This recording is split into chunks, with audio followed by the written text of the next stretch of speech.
Okay, so good morning everyone. আজি আপোনালোক 3rd October আৰু আজি আমি জিঅ'মৰ্ফলজিৰ পাৰ্ট কন্টিনিউ কৰি থাকিম। So জিঅ'মৰ্ফলজিত আমি কি কৰি আছো? We will study the landforms. Topic তোমাৰ কি আছে landform. Landformৰ পিছত আমি আজি লেক যিটো পাৰ্ট হয় সেইটো কভাৰ কৰিম। ঠিক আছে, ফাৰ্ষ্ট টাইম So landformsৰ ভিতৰত আমাৰ যোনখিনি fluvial landforms হয় এই পাৰ্টটো আমি ষ্টাৰ্ট কৰিছো। Remember last class. So after fluvial landform আমাৰ আজি যোনটো টপিক হয় সেইটো হ'ল glacial landform. So ইয়াতে মই গোটেই টপিকখিনি দি দিছোঁ আমি যোনখিনি জিঅ'গ্ৰাফি পঢ়িম মানে under জিঅ'মৰ্ফলজি। So we had covered fluvial landform. So এতিয়া আমি কি চাম বাকীখিনি চাই লওঁ। এতিয়া মই ইয়াত দিছোঁ যে fluvial landform যোনটো হয় একচুৱেলি সেইটো কি হয় আপোনাৰ APSC CC 2025 কাৰণে ইম্পৰ্টেণ্ট। কাৰণ কিয় ইয়াৰ ভিতৰত যদি আমি বাকীকেইটা লেণ্ডফৰ্ম চাওঁ গ্লেচিয়াৰ হওক মেৰাইন হওক হেৰি হওক বা বাৰ্ষ্ট লেণ্ডফৰ্ম হওক সেইকেইটা আমাৰ অসমত পোৱা নাযায়। ঠিক আছে, চ' অসমত পোৱা যোৱা এটাই আছে আমাৰ ফ্লুভিয়েল লেণ্ডফৰ্ম। সেইকাৰণে আমি এই টপিকটো ভালকৈ পঢ়িব লাগিব। ঠিক আছে, চ' ফ্লুভিয়েল লেণ্ডফৰ্মটো আমি কমপ্লিট কৰিলোঁ। আজি আমি ফাৰ্ষ্ট যাওঁ অলপ। চ' আমি আজি ডাইৰেক্ট যাম গ্লেচিয়াৰ লেণ্ডফৰ্মত। আপুনি ফ্লুভিয়েল লেণ্ডফৰ্ম যদি চোৱা নাই ভিডিঅ'টো চাই ল'ব পাৰে আৰু কমেণ্ট আছে। চ' উই উইল ডিছকাছ গ্লেচিয়াৰ লেণ্ডফৰ্মছ। চ' যেনেকৈ আমি নামতে গম পাওঁ গ্লেচিয়াৰ লেণ্ডফৰ্মছ কি হয় গ্লেচিয়াৰৰ পৰা আহে প্ৰথম কথা। চ' গ্লেচিয়াৰ কি হয় প্ৰথম কথা glacier is a moving mass of ice. যদি আপুনি চাই এটা ডাঙৰ বৰফৰ টুকুৰা যোনটো কি হয় is moving at an average speed of a few metres per day. ঠিক আছে, so' that can be called as a glacier. So' what is glacier যদি সোধে গ্লেচিয়াৰ কি হ'ব it's a moving mass of ice which speeds at an average of few metres per day এনেকৈ লিখিব পাৰিছোঁ। ঠিক আছে, so' what is glacier glacier is moving mass of ice which speeds at an average of few meters per day. এনেকৈ নিজে বনাই পেলাই definition লিখিব পাৰে। এতিয়া গ্লেচিয়াৰ যদি আমি চাওঁ গ্লেচিয়াৰ্ছ বহুত বেলেগ বেলেগ জেগাত so' depending on place where it is form glacier বেলেগ বেলেগ নামেৰে জনা হয়। যেনেকৈ আমাৰ কণ্টিনেণ্টেল গ্লেচিয়াৰ্ছ থাকে আইচ কেপছ থাকে পিটমণ্ট গ্লেচিয়াৰ যোনবিলাক মাউণ্টেইনছৰ যোনটো বেছ থাকে তাত ফৰ্ম হয় আৰু ভেলী গ্লেচিয়াৰ যোনবিলাক মাউণ্টেইনৰ ভেলীজবিলাকত ফৰ্ম হয়। ঠিক আছে, দুটা মাউণ্টেইনৰ মাজত যোনটো ভেলী থাকে তাত ফৰ্ম হয় তাত ভেলী গ্লেচিয়াৰ হয়। চ' আমি এটা এটাকৈ ওপৰে ওপৰে চাই চাম কি হয়। চ' কণ্টিনেণ্টেল গ্লেচিয়াৰ্ছ ক'ত পোৱা যায় বেচিকেলি আপোনাৰ যোনখিনি এণ্টাৰ্কটিকত আমি দেখোঁ যে গ্লেচিয়াৰ্ছ আছে আৰু ইন দ্য গ্ৰীণলেণ্ড এৰিয়া সেইখিনি কি হয় কণ্টিনেণ্টেল গ্লেচিয়াৰ হয়। আৰু এই গ্লেচিয়াৰখিনি কি হয় আটাইতকৈ এই চাৰিটা যোনকেইটা আমি টাইপছ অফ গ্লেচিয়াৰ্ছ আছে তাৰ ভিতৰত আটাইতকৈ ডাঙৰ হয় কণ্টিনেণ্টেল গ্লেচিয়াৰ্ছবিলাক। ঠিক আছে, আৰু পিটমণ্ট গ্লেচিয়াৰ ক'ত হয় পিটমণ্ট গ্লেচিয়াৰ ফৰ্মছ এটা কণ্টিনিউৱাছ আইচ শ্বীট এটা বেছ of the mountain mark the word বেছ অফ দ্য মাউণ্টেইন। চ' মাউণ্টেইন পাহাৰ ডাঙৰ ডাঙৰ পৰ্বতবিলাকৰ বেছত যোনবিলাক ফৰ্ম হয় গ্লেচিয়াৰ্ছ গ্লেচিয়েশ্যন এক্টিভিটি হয় সেই গ্লেচিয়াৰবিলাককে কি বুলি কয় পিটমণ্ট গ্লেচিয়াৰ কয়। থাৰ্ড টাইপ অফ গ্লেচিয়াৰ কি হয় আপোনাৰ ভেলী গ্লেচিয়াৰ্ছ। ভেলী গ্লেচিয়াৰ্ছবিলাকক কি বুলি কয় এলপাইন গ্লেচিয়াৰ বুলি কয়। চ' ভেলী গ্লেচিয়াৰ্ছ বা এলপাইন গ্লেচিয়াৰ্ছ য'ত ত'ত নহয়। ঠিক আছে, বাট যোনবিলাক মাউণ্টেইনছ বহুত হাই অল্টিটিউডত আছে সিহঁতৰ মাজত যদি দুটা মাউণ্টেইনৰ মাজত ভেলী থাকে তেতিয়াহ'লে সেই পাৰ্টিকুলাৰ গ্লেচিয়াৰটো কি কয় ভেলী গ্লেচিয়াৰ বা এলপাইন গ্লেচিয়াৰ। আৰু যদি চাই আমাৰ যোনবিলাক আমাৰ চিয়াচিন যেনেকৈ চিয়াচিন আমাৰ এটা গ্লেচিয়াৰ হয় বুজিছে নেকি চিয়াচিন গ্লেচিয়াৰ আপুনি চাওক। তাৰপিছত কাৰাকৰম ৰেঞ্জতো বহুত তেনেকুৱা গ্লেচিয়াৰ্ছ পাব আপোনালোকে। আমাৰ যদি হিমালয়ান আমি যোনবিলাক পিকছ হয় তাতো যদি হিমালয়ান মাউণ্টেইন ৰেঞ্জত থকা যোনবিলাক পিকছ হয় তাৰ মাজতো আমাৰ কি হয় বহুতখিনি গ্লেচিয়াৰ্ছ পোৱা যায়। আৰু যদি আমি ইণ্ডিয়াত চাওঁ আটাইতকৈ ডাঙৰ কি হয় চিয়াচিন গ্লেচিয়াৰ হয় যোনটো কাৰাকৰম ৰেঞ্জত পোৱা যায়। আৰু এইটো প্ৰশ্ন আহিছিলে চিয়াচিন কি হয় Siachen is a but continental glacier actually. ঠিক আছে, আৰু তাৰপিছত যদি নেক্সট হাইষ্ট চাওঁ সেইটো ক'ত পোৱা যায় গংগোত্ৰী গ্লেচিয়াৰ পায় যোনটো আপোনাৰ ক'ত আছে in the হিমালয়াছ in Uttar Pradesh. তাৰপিছত গ্লেচিয়াৰ কথা যদি চাওঁ glacier is charge with rock debris which are use for erosional activity by moving ice. মানে কি হয় গ্লেচিয়াৰ্ছবিলাক কি হয় এনেইতো সিহঁতে স্থিৰ থাকে। ঠিক আছে, but due to what climate action due to what increasing climate temperature যেতিয়া বাঢ়ে তেতিয়া কি হয় সিহঁতৰ লাহে লাহে কি হয় যোনটো বেছ হয় সেইটো গলিব ধৰে আৰু গলিব ধৰিলে কি হয় আপোনালোকে দেখিছে নহয়। এতিয়া ফৰ এক্সাম্পল একদম চিম্পল এক্সাম্পল আমি চাব পাৰোঁ যেনেকৈ আমাৰ ৰেফ্ৰিজাৰেটৰ ফ্ৰিজত কি হয় কাৰেণ্ট যেতিয়া বহুত দেৰি নাথাকে চাব বৰফ থাকি গলি যায় আপুনি হাতেৰে তাক লৈ আহিব পাৰে। কিন্তু আগতে অলপ আগতে যেতিয়া টেম্পাৰেচাৰ আছিলে 19 হয় তেতিয়া পূৰা গোট খাই আছিলে তাত টানিব নোৱাৰে ৰাইট। তো তেনেকুৱাই হৈ গৈছে। চ' গ্লেচিয়াৰ কি হয় ইট ফৰ্মছ আচ্ছা গ্লেচিয়াৰৰ আমি এতিয়া কি কওঁ চাওক গ্লেচিয়াৰ আমি এজ এ লেণ্ডফৰ্ম পঢ়ি আছোঁ। চ' যেনেকৈ আমি ফ্লুভিয়েল লেণ্ডফৰ্মছ পঢ়িছিলোঁ তাত কি থাকে আপোনাৰ ডিপজিশ্যনেল এজ ৱেল এজ ইৰোশ্যনেল এক্টিভিটি থাকে। চিমিলাৰলি গ্লেচিয়াৰ লেণ্ডফৰ্মছত কি থাকিব দুইটাই থাকিব ইৰোশ্যনো কৰিব ডিপজিশ্যনো কৰে। ঠিক আছে, চ' প্ৰথমতে গ্লেচিয়াৰে কৰা ইৰোশ্যনেল এক্টিভিটিছখিনি আমি চাই লওঁ চৰি ডিপজিশ্যনেলখিনি। চ' ডিপজিশ্যনেল এক্টিভিটিত যদি চাই এইকেইটা আছে নামকেইটা অফৱাছ প্লেইন এস্কাৰ কামেট টেৰেছ বুলি কয় ড্ৰামলিং কেটল হোলছ আৰু মৰিং এই গোটেইকেইটা কি হয় ডিপজিশ্যনেল ফিচাৰ্ছ হয়। জাষ্ট মেপখনত যদি আপোনাৰ চাই লয় আপুনি চকু ফুৰাইব আমি এইটো এটা কি হয় ডাঙৰ গ্লেচিয়াৰ হয়। এই গ্লেচিয়াৰৰ পৰা কি হয় বেলেগ বেলেগ ডিপজিশ্যনেল এক্টিভিটি হৈছে।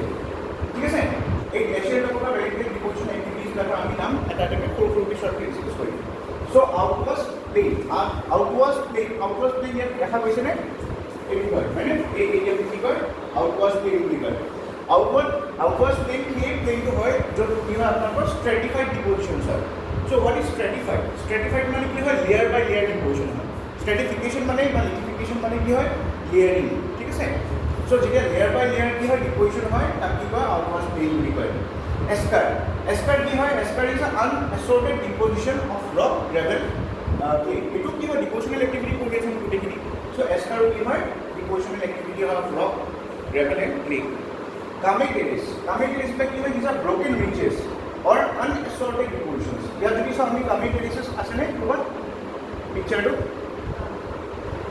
কামে টেৰেছ কিন্তু দিয়া নাই ন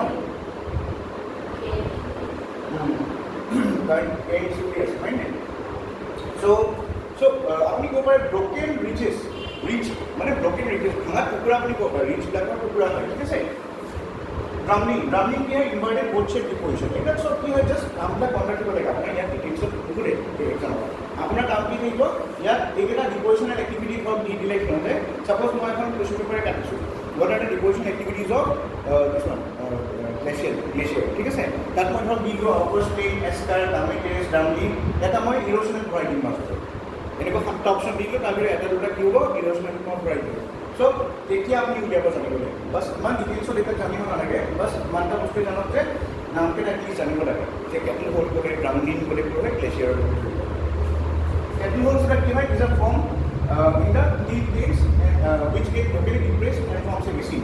Moraine কি হয় moraine আমি বুঝিয়ে আহিছোঁ যে আপোনালোকৰ গ্লেচিয়াৰ ডিপোজিটছখিনি মৰেইনৰ দুই প্ৰকাৰ আছে এটা গ্ৰাউণ্ড মৰেইন বুলি কয় এটা ৰিচেশ্যনেল মৰেইন কয় ইন মৰেইন বুলি কয় ঠিক আছে চ' ৰিচেশ্যনেল অৰ ইন মৰেইন এইকেইটাই হয় আৰু এটা গ্ৰাউণ্ড মৰেইন চ' মৰেইনৰ দুটা টাইপ আছে চ' ইয়াত মানে কি মই এটা কথাই ক'ব বিচাৰিছোঁ যেতিয়া আপোনালোকে পঢ়ি আছে জিঅ'গ্ৰাফী এতিয়া ইমানখিনি ভিতৰত সোমাই যাব নালাগে কাৰণ ইয়াত কি হয় UPSC কেনেকুৱা প্ৰশ্ন সোধে আপোনাৰ UPSC ধৰক ভিতৰৰ পৰা ডিটেইলছত সুধিব পাৰে আনএছৰ্টেড হয়নে নহয় স্ট্ৰেটিফাইড হয়নে নহয় বা আপোনাৰ কিবা এনেকুৱা ৱৰ্ড দি দিব ধৰক ইনভাৰ্টেড বোথ শেপ ডিপোজিশ্যন কি বুলি কয় ঠিক আছে ড্ৰামলিং বুলি কয় ৰাইট বাট যদি APSC পইণ্ট অফ ভিউ পৰা চাই since to study from APSC point of view APSCত আপোনালোকৰ টাৰ্মছ কেইটা জানিলে হ'ব কাৰণ ইয়াতে খেলি মেলি কৰি থাকে অ'কে জাষ্ট এটা कीवर्ड बनाई लो पड़े चलिए OEKDAM okay you can make such a keyword so can you make such a keyword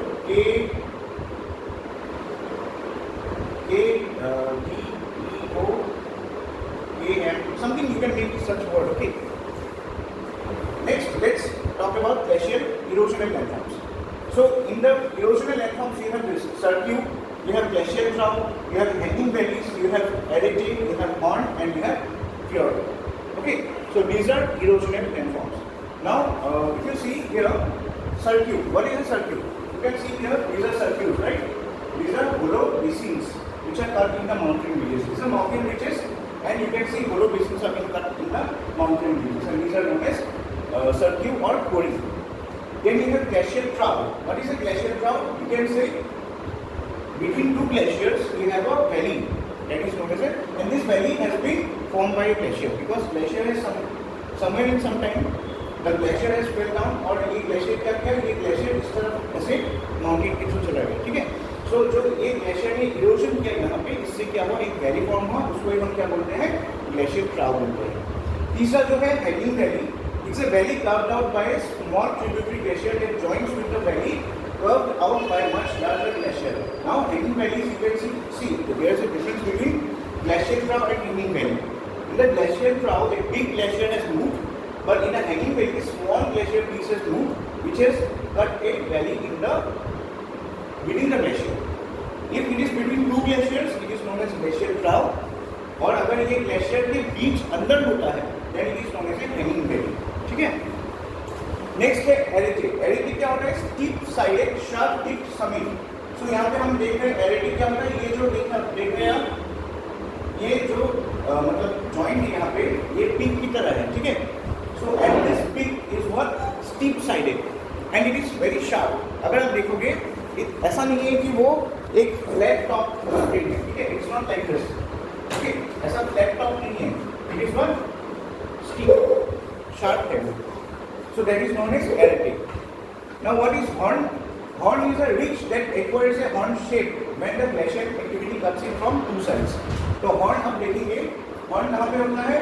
ये जो joint होता है ना, देखो, now this is 3D diagram, तो ये मैं थोड़ा समझा दूंगा बाद में ड्रॉ करके, ठीक है?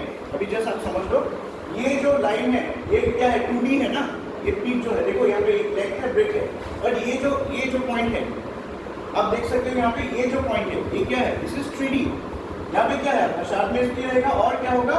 It has two horn shaped slopes as well. So इसको इसलिए इसको हॉर्न बोलते हैं, ठीक है? अगर आप सामने से देखोगे, it will look like a सिंग, इन्वर्टेड हॉर्न, ठीक है? सिंग की तरह है.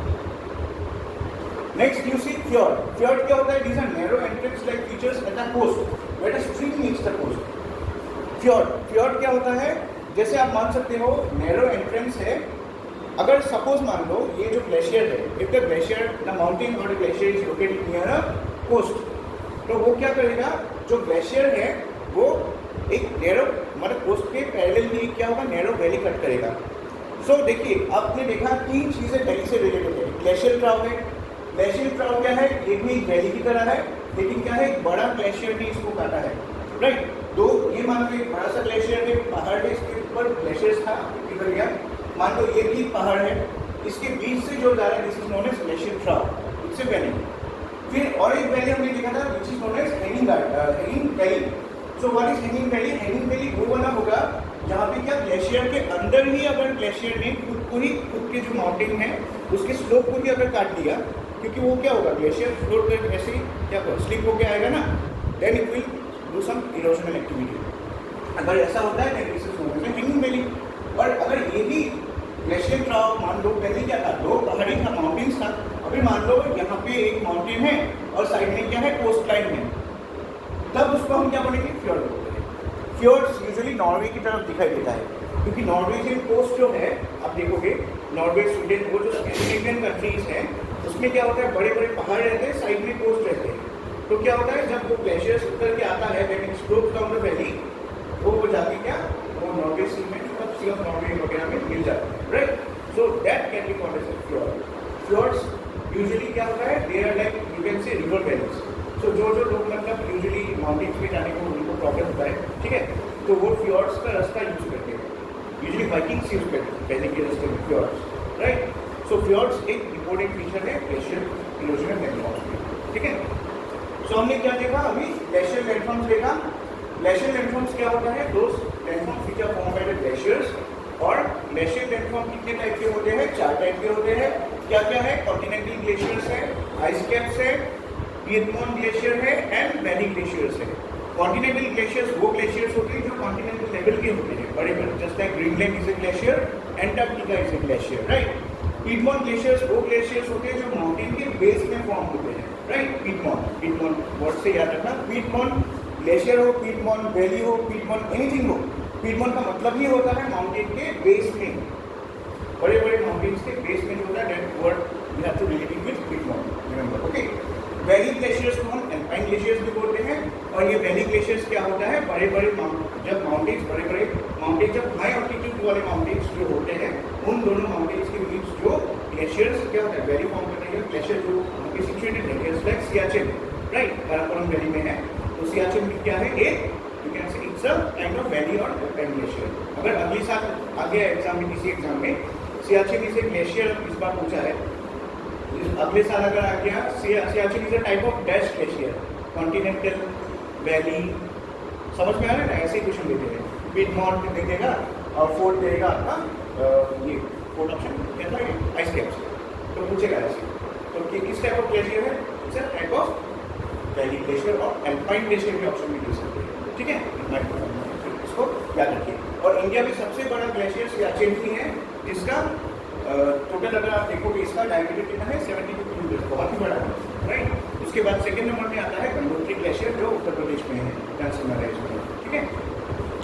फिर हमने ग्लेशियर्स के बारे में देखा था, ग्लेशियर कैसे होता है, ग्लेशियर्स क्या क्या मतलब लैंडफॉर्म्स बनाते हैं. कुछ लैंडफॉर्म्स क्या होता है? डिपोजिशनल होता है, कुछ इरोजनल होते हैं, right?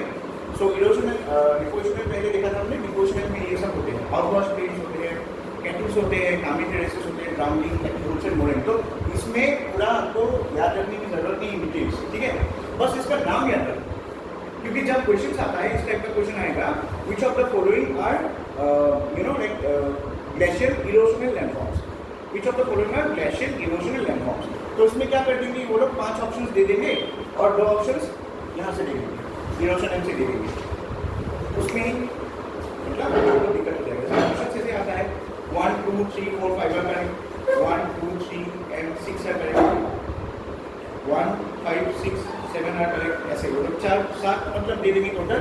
Then you have to remember all this, इनका नाम बस याद रखें, दैट्स एनफ। डिटेल्स में याद रखने के लिए डायग्राम से याद रखने की जरूरत नहीं है, this is just for explanation, घर में आप समझ लेना। ऐसे नोट्स क्योंकि मैं जो पढ़ाता हूँ वो नोट्स कम क्लास पीपीटीज है, तो इसलिए थोड़ा डिटेल्स पे मैं देता हूँ, नहीं तो मैं जस्ट नाम दे के रख सकता था शॉर्टकट का, राइट। अभी नोट्स भी है ना, इसलिए मैं इसे बना रहा हूँ, ठीक है। अब डिटेल्स में घर में पढ़ लो, समझ भी नहीं आएंगे उनके नाम, बट जस्ट नाम याद रखने हैं।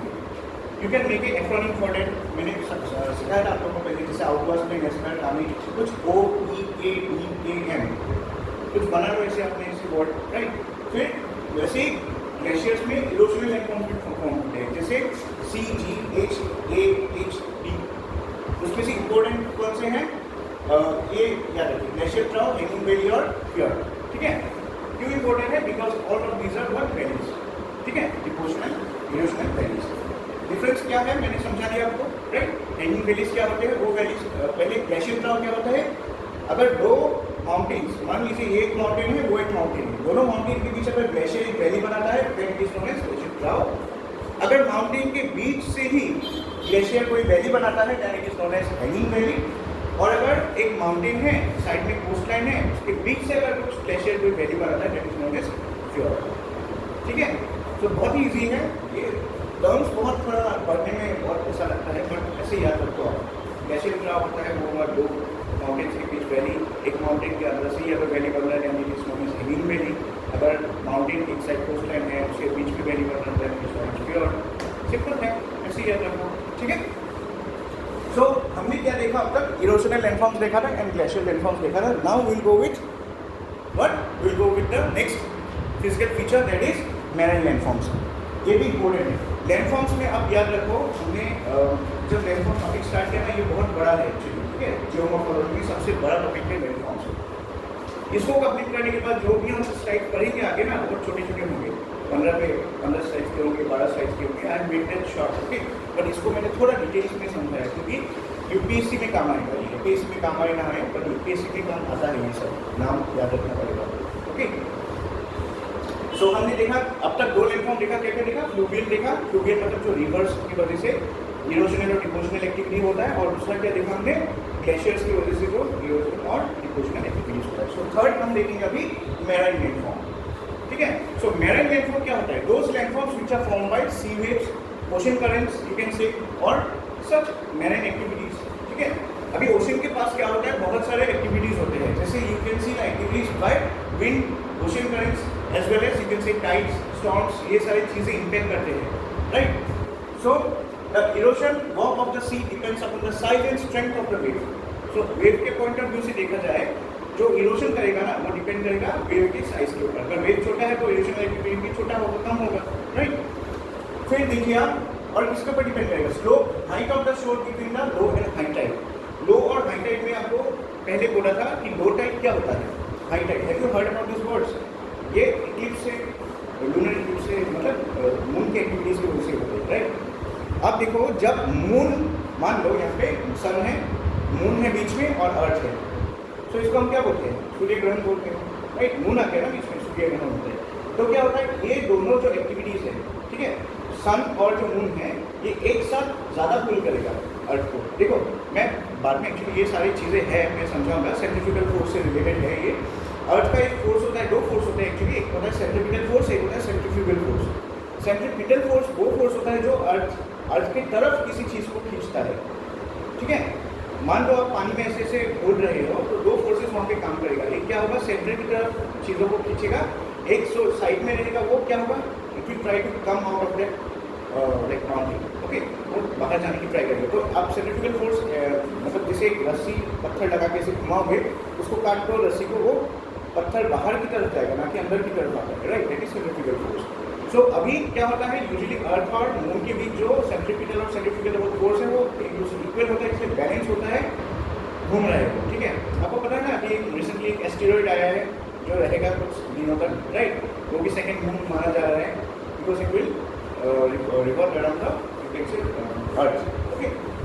वैसे ही आप मान लो हाई टाइड वो होता है टाइम जिसमें क्या होता है मून सन एक लाइन में होता है, तो उसमें क्या होगा जो सेंट्री मतलब जो ग्रेविटेशनल फोर्स है उससे ज़्यादा मतलब इन दोनों सेलेस्टियल बॉडीज का ग्रेविटेशन फोर्स ज़्यादा होगा, तो उस टाइप के वेव्स क्या होगा यूजुअली अगर वेव्स मान लो आप हाई टाइड सिंपल टर्म्स में समझा रहा हूँ, अगर इस बॉटल के हाइट में है मान लो नॉर्मल वेव्स, हाई टाइड के टाइप में क्या होगा वेव्स विल राइज अप, नाम से पता चलता है हाई टाइड वो उसका लेवल ऊपर उठ जाएगा, लो टाइड में क्या होता है जितना लेवल है उससे नीचे चला जाएगा मतलब सी लेवल जो है पानी का, ठीक है। तो इसके वजह से भी क्या होगा इरोशनल एंड डिवोशनल एक्टिविटीज होते हैं, ठीक है। हम ये सारी चीज़ें neap tide high tide low tide everything will be discuss, okay, don't worry, वो स्लाइड्स है बाद में। फिर देखो यहाँ पे wave pressure compresses the air trap rock features joints and faults, पत्थर के बीच जो रॉक्स के बीच जो फीचर्स होते हैं मतलब क्या क्रैक्स, ओके, उससे क्या होता है अगर वेव्स कंटिन्यूसली उसमें स्ट्राइक करते रहेंगे वो क्रैक्स क्या होगा बड़ा हो जाएगा, फिर ब्रॉडन अप, उससे भी क्या होता है द रॉक्स विल फ्रैक्चर हो जाएगा, ठीक है, रैप्चर हो जाएगा रॉक का, कहाँ पे द वीक पॉइंट्स, रॉक टुकड़ा होकर दो टुकड़ा हो जाएगा, इसलिए आप देखो बड़े बड़े पत्थर जो होते हैं ना सी कोस्ट के पास आप देखना वो कंटिन्यूस क्या होता है they are being expose to the waves और सॉल्ट वाटर सैलिनिटी भी बहुत ज़्यादा है क्योंकि we are talking about what sea waves, right.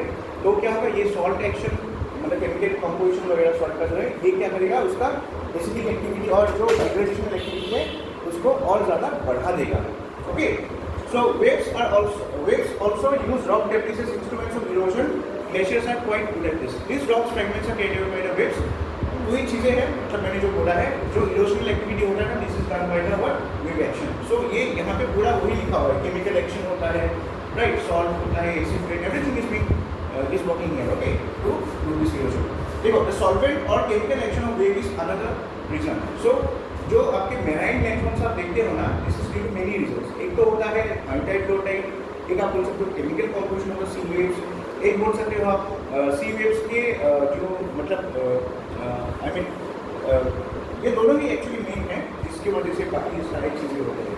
Chemical composition से क्या होता है क्रैक होता है, टूट जाता है रॉक, राइट, और हाई टाइड लो टाइड की वजह से भी होता है, ये भी आप बोल सकते हो। हाई टाइड लो टाइड में क्या होगा अगर हाई टाइड है तो क्या होगा आराम से वो रॉक के ऊपर चला जाएगा पानी, राइट, और लो टाइड है तो रॉक को इम्पेक्ट नहीं करेगा।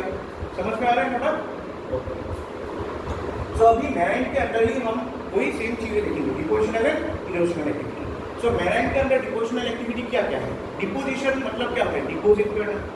सो मैराइन में क्या होता है बीचेस बनते हैं। बीचेस कैसे बनते हैं? You know how does beaches form?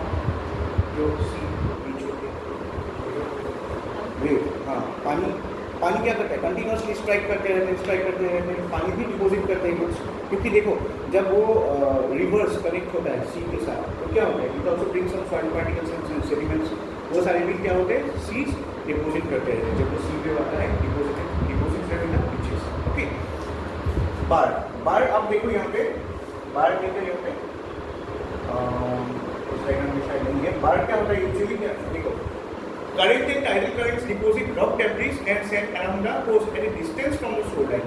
मतलब क्या होता है मान लो यहाँ तक शोर है, ठीक है, ये पूरा समुद्र है, तो क्या होता है कभी कभी सी वेव्स होते हैं वो तो समुद्र में यूजुअली कोस्ट में क्या करते हैं डिपोजिट कर देते हैं, लेकिन कभी कभी पहले ही डिपोजिट कर देते हैं, तब क्या होता है सैंड बार बन जाता है बार की तरह। जैसे हमारे हमारे यहाँ पे भी सैंड बार्स है ब्रह्मपुत्र में बहुत सारे, हम उसको क्या बोलते हैं मतलब नदी के बीचों बीच आप देखोगे बाली का मतलब वहाँ पे लोग नहीं रहते बट है ना ऐसा कुछ रहता है। So that is not as sand bar, वो समुद्र में भी रहता है, ओके। सेम थिंग यहाँ पे क्या होता है वेव्स रिवर्स जो है वो डिपोजिट करते हैं, वहाँ पे सी वेव्स डिपोजिट करते हैं। होना क्या चाहिए था कि लैंडफॉर्म कोस्ट के पास आके इसको डिपोजिट करके चला जाए वेव्स, बट ऐसा होता है कभी कभी पहले ही डिपोजिट करना शुरू कर देता है, बहुत हेवी रहता है सिचुएशन, सो इसलिए पहले डिपोजिट होता है इतना दूर तक कैरी नहीं कर पाता है। पहले डिपोजिट हो गया था then it forms a sand bar और बार, ओके। तीसरा होता है barrier, it is the over water counterpart of bar. So barrier होता है क्या देखिए आप यहाँ पे देख सकते हो this is a barrier, so barrier और बार में एक डिफरेंस है, याद रखिए। बार क्या होता है, नाम से पता चलता है bar is somewhere in the middle, दूर में होगा कहीं पे, ठीक है। बैरियर क्या होता है, it is very close to the sea line, sea shore, okay. तो यहाँ पे बैरियर क्या होता है, it's a over water counterpart of a bar. मतलब ओवर वाटर काउंटर पार्ट का मतलब क्या होता है, ये सी वेव्स को आगे जाने नहीं देता है। अगर वहाँ पे सी, खुद ही देख लो, ये कोस्ट था, राइट, ये कोस्ट था, तो बार कौन सा है, ये है। तो क्या होगा, आप देख सकते हो पानी ऐसे आएगा, डिपोजिट करते करते करते ऐसा हो जाएगा, ये खुद एक मिनी सी कोस्ट बन जाएगा और कनेक्टेड रहेगा मिनी सी कोस्ट के साथ। तो इससे क्या होता है, जो पानी है वो आगे नहीं जा पाता है, यहाँ तक नहीं जा पाता है, तो यहाँ पे एक लगून की तरह बन जाएगा, ठीक है। लगून, इसको ही लगून बोलते हैं, देखो हम बोलते हैं ना लगून्स, जो है लगून्स, ठीक है। तो what is lagoon, lagoon is you can से water body which is form between two land masses. अभी ये land mass coastal land mass हो गया तो ऐसा दिखेगा, अगर कोई लैंड मास कोस्टल नहीं, I mean marine land mass है तो ऐसा दिखेगा। कभी कभी लेगून्स कहाँ पे फॉर्म होता है, सागर के बीच में फॉर्म होता है। जैसे सेम एक्टिविटी, यहाँ पे अगर सपोज मान लो एक बाढ़ आ गया, दूसरा बाढ़ आ गया, दो बाढ़ ने क्या किया, ऐसे कुछ ट्रायंगल की तरह कुछ बना दिया, तो फिर क्या होगा, उसके बीच पहले से पानी था मान लो, समझ लो, ऐसे आप समझ लो एक बाढ़ है ऐसा, एक बाढ़ है ऐसा और एक बाढ़ ऐसा, चारों तरफ पानी है, लेकिन बीच वाला जो पार्ट है उसमें भी तो पानी है, बाढ़ वाले पार्ट में पानी नहीं है, लेकिन बीच में तो पानी होगा ना। So that will also form मतलब lagoon within the ocean. यहाँ पे लेगून हम देख रहे हैं इन द ओशन, ओके। अभी देखिए यहाँ पे फिर दूसरा टर्म है spit and hook. Spit and hook क्या होता है, देखो spit is a projected deposition joint at one end of the headland and other end in the free where is this shortest spit. पहले डायग्राम देखिए, spit and hook में क्या होते हैं, बैरियर स्पिट यहाँ पे है और हुक शायद नहीं है यहाँ पे। सो एनीवेज स्पिट क्या होता है, projected deposition joint at the end to the headland. Projected deposition मतलब क्या है, ये देखो यहाँ तक क्या था, this is a barrier, right, bay barrier बोलते हैं इसको। सो बैरियर या बे बैरियर के पास ही क्या होगा, जो एंड होगा ना, it looks like what, it's known as spit, this picture is known as spit, ठीक है। और ये स्पिट क्या होता है, it's projected deposition joint at one end to the headland, और इसका जो डायरेक्शन होगा ना, it will face towards the headland. Headland मतलब मेन लैंड, ओके।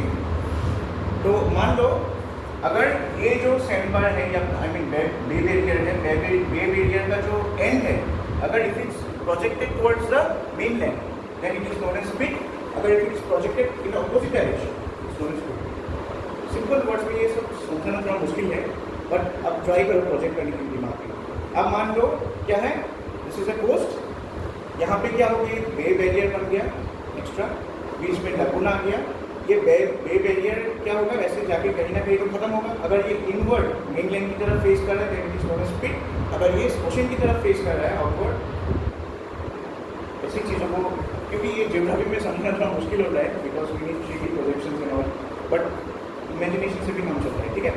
सो याद रखो बैरियर जो होता है या जो आपका बैरियर स्पिट होता है, आई मीन इसको इसलिए बैरियर स्पिट बोलते हैं। देखो ये क्या था, दिस इज अ बैरियर और you can see bay barrier.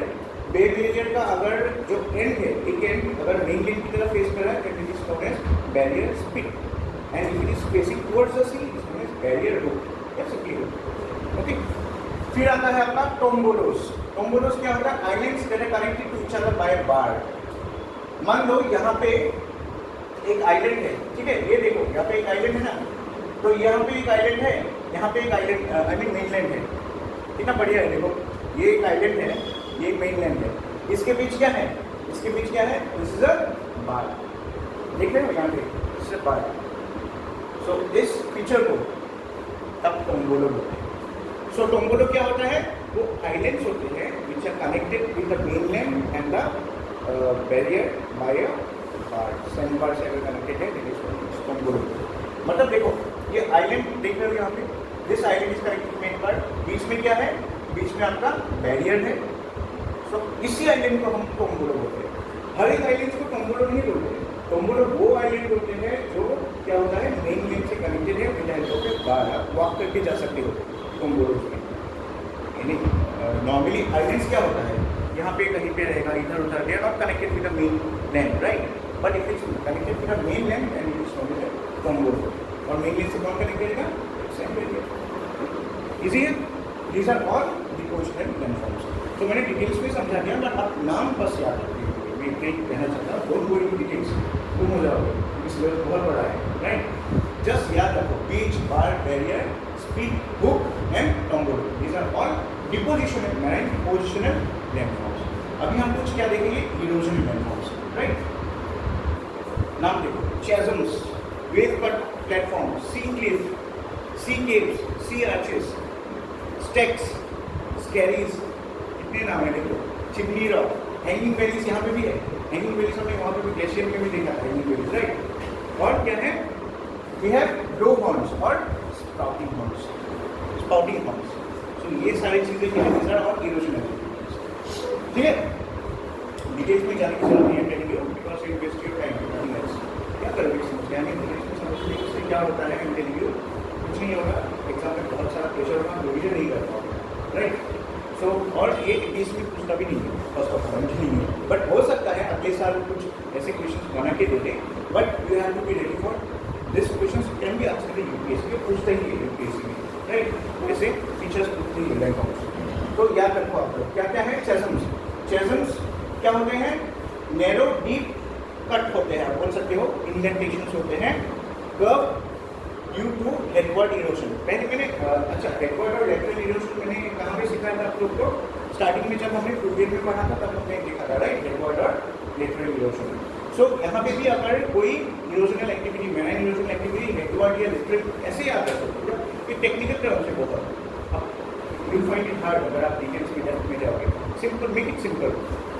चैज़म्स क्या होते हैं, अगर हेडवर्ड या लेटरल इरोशन की वजह से कोई एक्टिविटी माने लैंडफॉर्म्स होता है, मैराइन लैंडफॉर्म्स क्या होता है, इरोजनल एक्टिविटीज होते हैं उस मैराइन लैंडफॉर्म में, then that landform is known as chasm. जो नया लैंडफॉर्म बनेगा erosional activity is known as erosion board, I mean we are talking about what, erosional activities.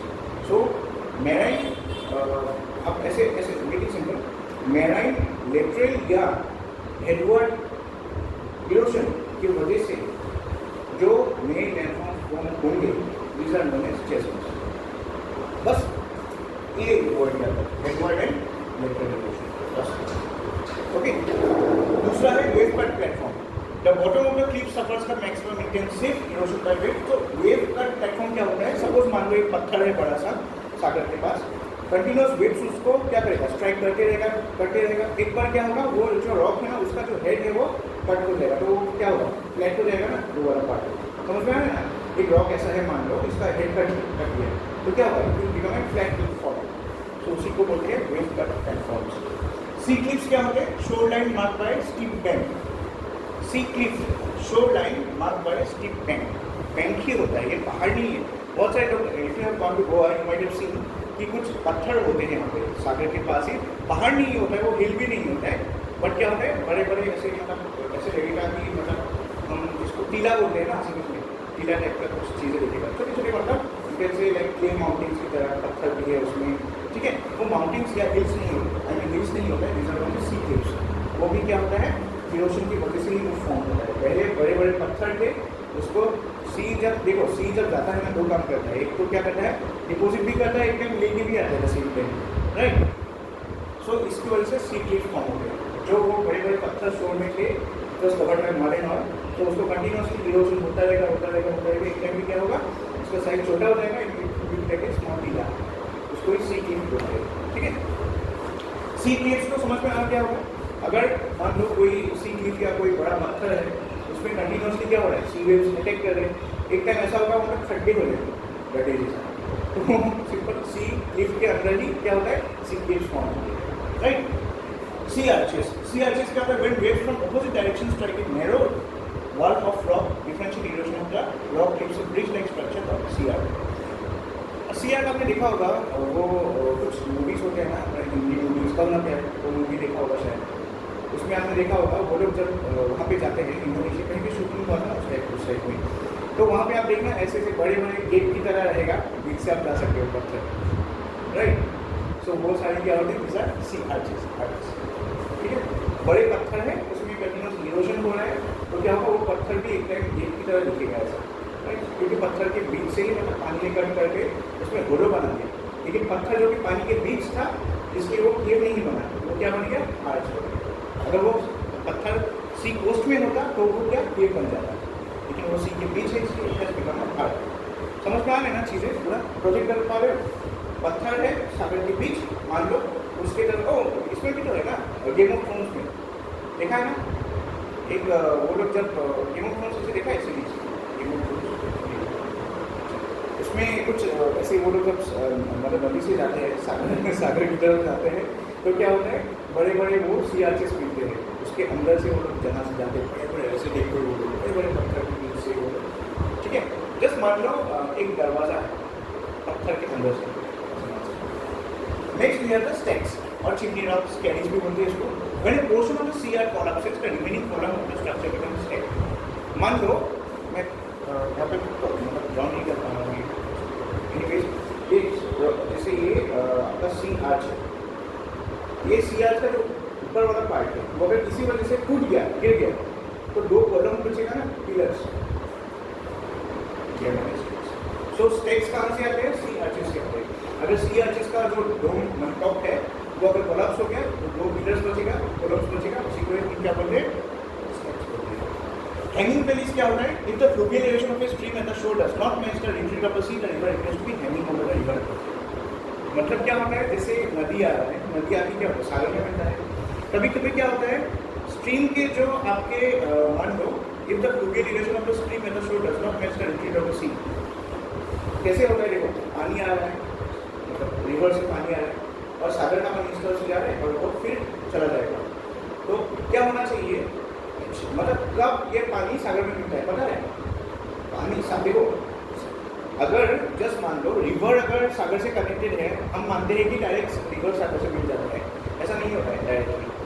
कब होता है, इवेंट होता है जब पानी जाके उसको रिट्रीट करके उसको ले जाता है, तभी वो रिवर का पानी जाता है सागर में। नहीं तो क्या, सागर तो ऑपोजिट साइड में, तब तो पानी कभी जा ही नहीं पाएगा, मिक्स ही नहीं हो पाएगा।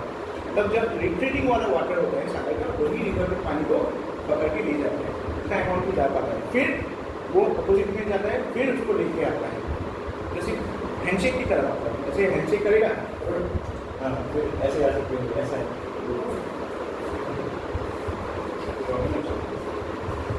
समझ में आया ना, so it's like a handshake, सागर और रिवर के बीच हैंडशेक जब होगा तभी वो पानी को खींच पाएगा, ऐसे नॉर्मली नहीं होगा, ठीक है।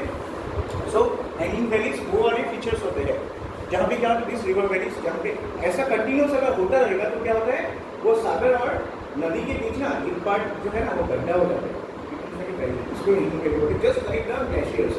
ग्लेशियर में भी हैंगिंग वैली होता है। ग्लेशियर्स क्या कहते हैं, हमने देखा ना, जो बड़े वाले ग्लेशियर्स हैं, ठीक है, वो ऐसे आके तो ग्लेशियर ट्रैप होते हैं, अगर वो बाहर के बीच ही माउंटेन के बीच में ही अगर वो कुछ रास्ता बना के आता है ग्लेशियर ऊपर से नीचे ना उतर के आता है, उसको हैंगिंग वैली बोलते हैं। वैसे ही हैंगिंग वैली कहाँ पे है, सी और रिवर्स के बीच में होता है। मैं फिर से बता रहा हूँ, अगर सी गया है ऐसे, रिवर का पानी तो इस तरफ ही आ रहा है, सी भी ऐसे गया, बट सी जब रिटर्न जाता है ना उस टाइम पे ही रिवर वाटर जा पाता है। तो ऐसे जब होता रहता है कंटिन्यूसली, तो एरिया में ना गड्ढा हो जाता है, उस पर्टिकुलर एरिया ना पूरा गड्ढा हो जाता है, बिकॉज फॉर्म से बेहतर जब सूख जाता है ना, कभी रिवर तो जैसे आप मान लो डायरेक्शन बदल दिया तो वो वाला जगह सूख जाएगा, तो गड्ढा बन जाएगा ना, that is known as hanging valley. Okay, hanging valley आप कंफ्यूज मत होना, ग्लेशियर्स में भी है, मैरिड प्लेटफॉर्म्स में भी हैंगिंग वैली होते हैं। Next we have glow horns और स्पार्कलिंग हॉर्न्स। ये तो बहुत कॉमन है, आपने देखा होगा सागर के बीच कभी कभी देखा है लोग, कभी ब्रिज में देखा है मैंने, और लोग जाते हैं ऐसे तो पत्थर के बीच एक होल होता है, तो सागर का पानी जब आता है उस ऊपर मारता है जोर से, जेट स्ट्रीम की तरह देखा है कभी कभी। पत्थर जो होता है ना समुद्र के पास, उस टाइप के पास पत्थर होते हैं ना, सपोज मानो नीचे सागर है तो वो जाके आप जैसे ऐसे आएगा नीचे से तो गड्ढा होता है, क्योंकि वो कंटिन्यूसली इरोजन हो रहा है ना, अंदर से गड्ढा बना दिया उसमें, तो ऊपर भी गड्ढा बना दिया पत्थर के बीच, तो आप उसमें खड़े रहोगे ना, वो पानी इतना फोर्स में आता है आपको पूरा मतलब ले जाएगा ऊपर पूरा बहुत जोर से आता है। सो ये जेट स्ट्रीम की तरह निकलता है। So these are known as glow horns. मैं थोड़ा दिखाने का बैकग्राउंड स्क्रीन है और लास्ट में पेनिप्लेन है। पेनिप्लेन, सो पेनिप्लेन या इसको क्या बोलते हैं, plane of the marine land. So ऐसे भी आ सकता है water plane of the marine erosion, plane of the marine erosion are known as dash, ऐसे क्वेश्चन आ सकता है फिलहाल। So plane of the marine erosion are known as peneplain. So peneplains क्या होते हैं, the eroded plane left by marine action. So so जो भी प्लेन होगा इरोजन हो गया, उसके बाद क्या जो भी बचा रहेगा सिंपल होगा, that is Penning plane.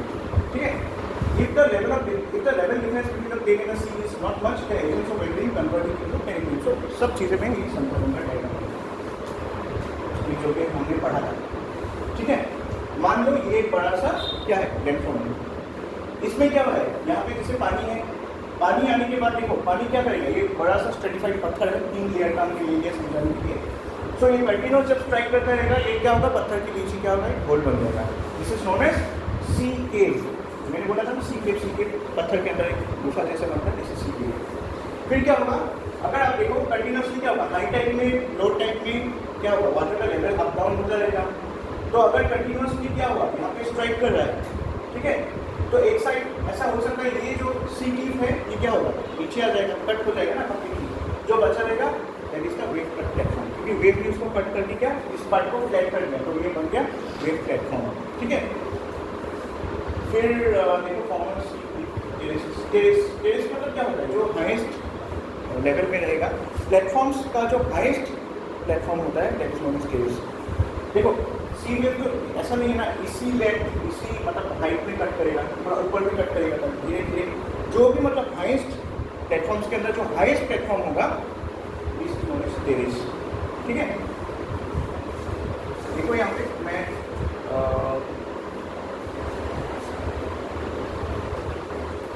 Wave platform चेसम का डेफिनेशन एक बार दिखा देता हूँ आपको। चेसम क्या थे देखो, नैरो एक बार मैंने बोला था ना एडवर्ड और लेटरल इरोजन की वजह से जो भी लैंडफॉर्म क्या होता है बनता है, this are known as chasm. Now headward और लेटरल इरोजन हमने पढ़ा था, इरोजन हमने पढ़ा था, अभी चेसम देखो। सो एडवर्ड या लेटरल इरोजन मतलब नदी जा रहा है ना इसकी तरफ से, तो क्या होगा कंटिन्यूसली नदी सागर के साथ कनेक्ट करने को ट्राई करेगा। सो हेडवर्ड इरोजन हो रहा है, ठीक है, हेडवर्ड इरोजन की वजह से तो हम सीधा जा पाएंगे ना, लेटरल इरोजन की वजह से क्या होगा साइडवर्ड होगा, तो ये क्या होगा कैंसल जाएगा, तो ये जो उसका साइज है ना चेसम का वो बढ़ता जाएगा due to the fluvial action of water actually, but जब को मैराइन एरिया में हो रहा है इसलिए हम उसको मैराइन मतलब इरोजन के अंदर उसको लाया। ठीक है, फिर क्या होता है हैंगिंग वैली। ये देखो ये वैली कैसा है, जस्ट लाइक आपने देखा होगा, आपने जैसे इसमें ग्लेशियर्स में देखा सेम वैसे ही है हैंगिंग वैलीज भी क्या होता है, पर डिफरेंस ये है कि ये हैंगिंग वैलीज कहाँ पे होता है, this are adjacent to the water I mean to the ocean और सी। अगर ये है ये वैली अगर दो पहाड़ों के बीच बनता देन वो हैंगिंग वैली ग्लेशियर्स की वजह से बनता, लेकिन यहाँ पे दो पहाड़ ही नहीं है, एक पहाड़ है एक क्या है सागर है, that is why it's known as hanging valley of the magnet. ठीक है, और ये क्या है इरोजनल प्लेटफॉर्म्स। ठीक है, ब्लो होल मैंने अभी इसके बारे में बोला, देखो पत्थर के बीच में क्या होता है जैसे होल बन जाता है, पानी जब नीचे से आता है बहुत जोर से आता है, वो ऑलरेडी अंदर तक क्रैक्स बना चुका है, पानी अंदर से घुस के ऊपर से जेट की तरह, जैसे वो दिवाली में क्या होता है बल्बस की तरह पानी भी ऐसे ऊपर बहुत जोर से जाता है। यहाँ पे अगर लोग खराब कर जाते हैं ना मर जाता है, बिकॉज वो बहुत जोर से मारेगा और वो उल्टी कहाँ करेगा। इसका अगर आप लोग डिटेल में जानना चाहते हो you can go for animations, आप GIF फाइल्स देख सकते हो, GIF फाइल, क्योंकि ज्योग्राफी पढ़ने का सबसे बढ़िया मुझे जो लगता है पर्सनली आई यूज GIF। तो GIF में क्या होता है, आपको देख लिया आपने चेसम का GIF देख लिया, थोड़ा पानी आया फिर चला गया, पानी आया चला गया, रिपीट होता रहता है ना, ठीक, तो याद रह जाता है दिमाग में। तो GIF डाउनलोड कर लो, रीनेम कर लो उसको, चेसम है ये हैंगिंग वैली है, ये पेनिंग प्लेन है, ये स्प्राउट्स है, बोइंग होल्स है, राइट। ओके, तो हमने 3 मैराइन फीचर्स देखा था। देखो फ्लूवियल बहुत बड़ा था इसलिए आई टुक टाइम, व्हाई मैंने बोला है फ्लूवियल पहले बोला था ना, एक पीसीसी